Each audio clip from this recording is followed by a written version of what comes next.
All right, so we're back out here on the range with our 22 arc. I went ahead and looked around and I had some brand new 6.5 Grendel brass, and it reads like online that 6.5 Grendel brass you can form into 22 arc brass. So before investing in some 22 arc brass, I went ahead and sized some of this Starline brass down.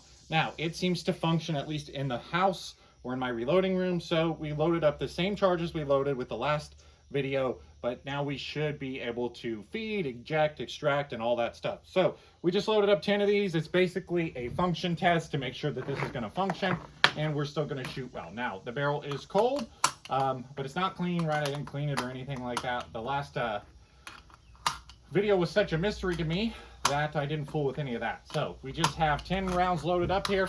This is a 20-inch ballistic advantage barrel, DNT optics, the one optic, Bear Creek Arsenal upper, and we have our Athlon Rangecraft out. We're going to go ahead and shoot these. This is H4895 with the 80 grain full bore from Berger. So we should be pretty well sighted in. We'll see how different this brass is from the last brass. We were like 2800.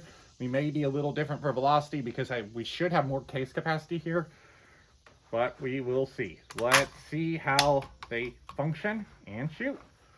First shot here. Oh yeah, no problem ejecting those, right? That flew way out of there. We had 28, 16.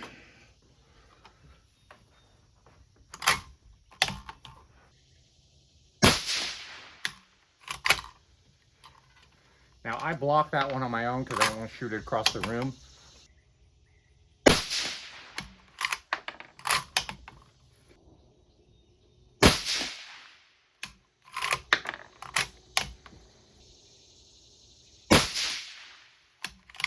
All right, still looks like it's grouping. Obviously no function issues, which is great. Feeds well, extracts well, ejects well, everything like that. Our brass looks fine. Our brass actually looks better than what it did before, which is not surprising, right? Now that we're actually functioning the way we should. Our point of impact did change slightly. Again, different brass. Potentially that's why. We need to go about 2 clicks down, 4 clicks to the right. These turrets are really awesome on this DNT if you've ever felt them. They're very similar to the Arkan. I mean, they're just nothing really to complain about with that. Those, we had an SD of 6.9 with an average of 2806. We're just going to go ahead and leave this running here, and we'll do a 10-shot average for velocity, and we'll see how this next one groups.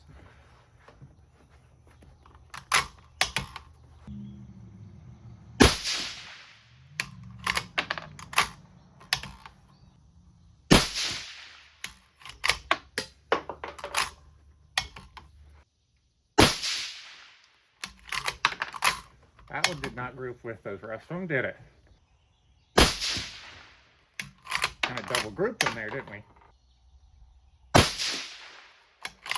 Still not bad, right, for an AR platform.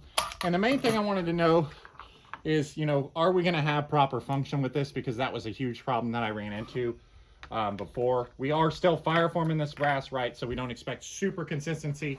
But that right there shows a lot of promise. It'd be a super fun round. Again, this is no load work either. So let's see what we ended up with. We averaged 2805, 6.9 SD. So SDs and things like that has been really good. We still need to go down 2 clicks. So, but I think we now are ready to go and do some actual load work up here, right? I have the function figured out. I got the scope sighted in, and now we can do some actual load work up here. But so far, really cool, right? This bolt action upper, it's worked great when you use the correct brass in both 300 blackout and in 22 arc. I think it makes the bolt platform a little more fun. Just for me, now, if you like an AR, right, a standard AR, that's perfectly fine as well. But running a bolt's fun, especially when you hand load. I don't know, it's just a little bit more fun to me. But hope you guys enjoyed this one. It looks like this ballistic advantage barrel is going to shoot. I want to say, I have to look it up, but I think I paid like 130 bucks for it or something like that, 22 inch. So pretty sweet combination here. So hope you guys enjoyed this one. Stay tuned for some more 22 arc.